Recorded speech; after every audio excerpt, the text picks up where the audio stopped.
ঘুষ খাওয়া বন্ধ করতে পারে না, দুর্নীতি ছাড়তে পারে না। বহু মানুষ আছে দেখবেন যে বলে যে আমরা তো মুসলিম, তোমরা কি একাই মুসলিম, আমরাও তো মুসলিম। বলেন যে আল্লাহ পাকের দিনটা প্রসার হোক, প্রতিষ্ঠা লাভ করুক, দেখবেন গায়ে চুলকানি শুরু হয়ে গেছে। তাহলে এরা কোন কোন শ্রেণীর মুসলিম? ওই যে আব্দুল্লাহ বিন উবাই শ্রেণীর মুসলিম। কোন শ্রেণী? আব্দুল। এই বেটা আবার কে?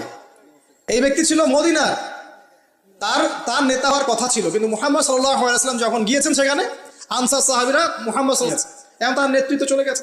এখন সে ইহুদিদের সাথে জোট করে মুহাম্মদ সাল্লাল্লাহু আলাইহি ওয়াসাল্লামের বিরুদ্ধে যুদ্ধ করেছিল এবং উহুদের মাঠে পালিয়ে গেছিল। প্রথমে 1000 জন, 700 জন টিকে থেকেছে, 300 জনকে সাথে নিয়ে এই আব্দুল্লাহ বিন উবাই পালিয়ে গিয়েছিল। বলেছিল আমি যদি জানতাম যে উহুদের যুদ্ধ বলে কোনো যুদ্ধ আছে, ইসলামই কবুল করতাম না। বুঝতে পারছেন? কথা চলে আসবে। তাহলে এখন আমরা যারা ইহুদিদেরকে বন্ধু মানি, আমরা তাহলে কি পাক্কা মুসলিম নাকি? আব্দুল্লাহ বিন উবাই যদি ইহুদিদের সাথে বন্ধুত্ব করে নবীর বিরুদ্ধে দাঁড়াতে পারে, আর দাঁড়ানোর পর যদি তোকমা লাগতে পারে, এবং আল্লাহ পাক তাকে বলেছেন ও কবরেও দাঁড়াবে না, জানাজার নামাজেও তুমি দাঁড়াবে না, বলেন নাই? সূরা তওবা আছে না? খবরদার ওদের নামাজে জানাজাও করবে না, ওর কবরে দাঁড়াবে। তাহলে সে যদি ইহুদিদের সাথে বন্ধুত্ব করে এরকম মুনাফিক হতে পারে, এখন এই যুগে যে আমরা করছি, তারা কে? তারা নিঃসন্দেহে আমরা মুসলিম নাকি? সুবহানাল্লাহ।